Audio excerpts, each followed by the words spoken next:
Hey, fourth grade, this is part 2 of lesson 712. I'm going to walk you through how to multiply decimals now. It's a 3-step process that I'll walk you through with some examples, but this is going to help you out so much when it comes to money. If I have to buy 5 of one item that costs a certain price, instead of adding up all 5 of the prices, I can just multiply it by 5. It might take us a little while at first, but when you get these 3 steps down, it should end up speeding you up. Okay, so I'm going to walk you through an example problem.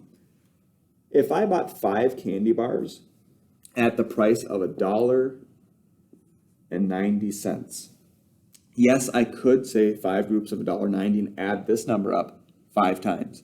But if I multiply, it will save me time. Step 1, estimate. This is probably the most important of all 3 steps. Estimating this number. 5's already easy to work with. When we estimate, we make things easy as possible. And now $1.90. If I think about how much money that is, I want to kind of go to the nearest whole in this problem to make it easy for me to estimate. Is it closer to $1 or is it closer to $2? Well, if I'm rounding, and if you've watched my rounding video, 9 flies away. So it's actually closer to $2. It's 1 dime away from being $2 or 10 cents. So my estimate would be 5 times 2. That's 10. 10 whole dollars. So when I'm done doing this problem, and I'll walk you through these next 2 steps, my answer should be close to 10. It's not going to be exact, but it should be close.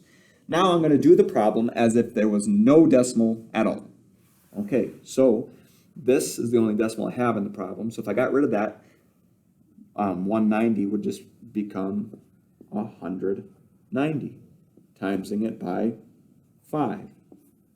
Now I'm right there. I took away the decimal. I'm doing the same problem with no decimal. Okay, let's do that problem. Everyone knows how to multiply. 5 times 0, 5 times 90, and 5 times 100. 5 times 0 is 0. Line up my place values on this side. 5 times 9 is 45, add a 0. 45, add a 0. Sorry if it's getting too small on the screen. And then 5 times 100. 5 groups of 100 is 500. If I add that all together, I'll write it down right here. If I add 500 and 450, that gives me 0, 5, 9.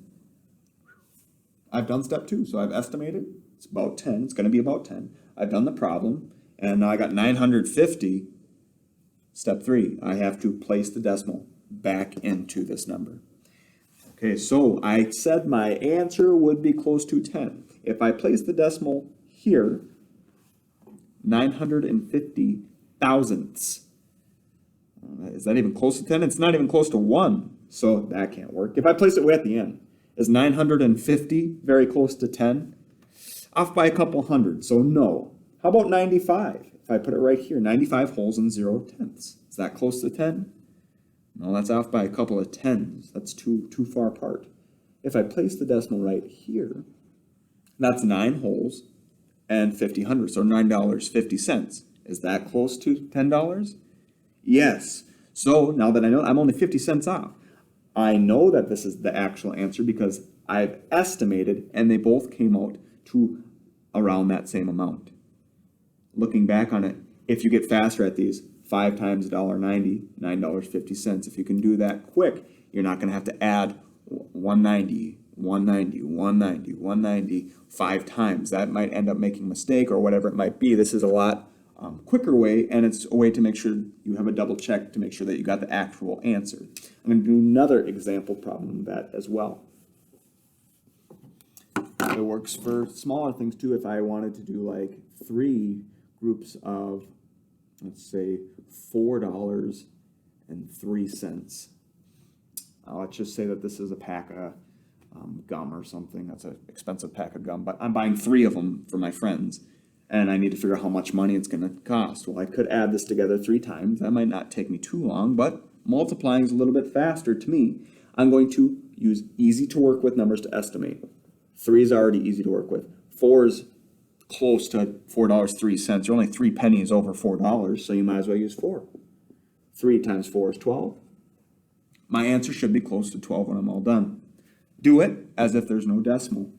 403, which is $4.03 without a decimal, times 3. There is no decimal in that one. Multiply as usual. 3 times 3. 3 times nothing, because there's nothing in the tens spot. And 3 times 400. Okay, 3 times 3 is 9. 3 times 0 is nothing. I'll write that down anyway. 4 times 3 is 12. Add 2 zeros. 12. Add 2 zeros. I'm being sure to line up my place value even on that little addition problem to make sure I don't make mistakes. And if we add that together, we get 9 in the ones, nothing in the tens, 2 in the hundreds, and 1 in the thousands. So is that my answer? 1,209? No, that's a lot to pay for gum. I have to look back at my estimate, which was 12.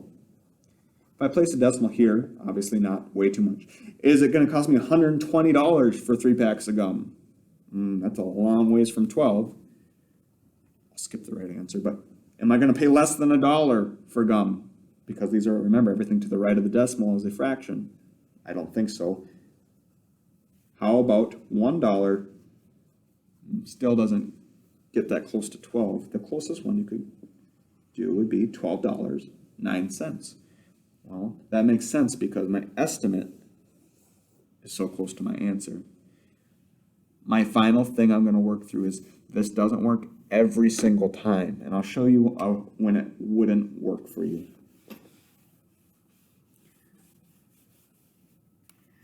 This system works every time unless you have a problem like this.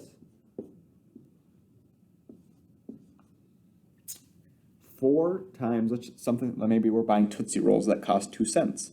4 Tootsie Rolls at 2 cents a piece. Well, estimation on this one, if I put 2 and I ask 2 cents is closest to how many dollars? $0. So my estimate would be 4 times 0 is 0. That doesn't work too well. But you know what? This is one of those times where we go back to my previous video where I talked about adding decimals and just say, you know what? This is one of those ones where I could almost do this in my head, but I'd have to add 2 hundredths 4 times 2, 4, 6, 8. Carry the nothing. 0. Drop the decimal straight down like I did in the last video. I lined every place value up how I should, and it's going to cost me 8 cents. So there are times when you do have to use the addition, but if you can speed it up by using multiplication like I showed you, do it. It'll help you out. So this is my last video today. I swear I'm not going to give you anything more to watch. So have a good rest of your day, guys. Thanks. Bye.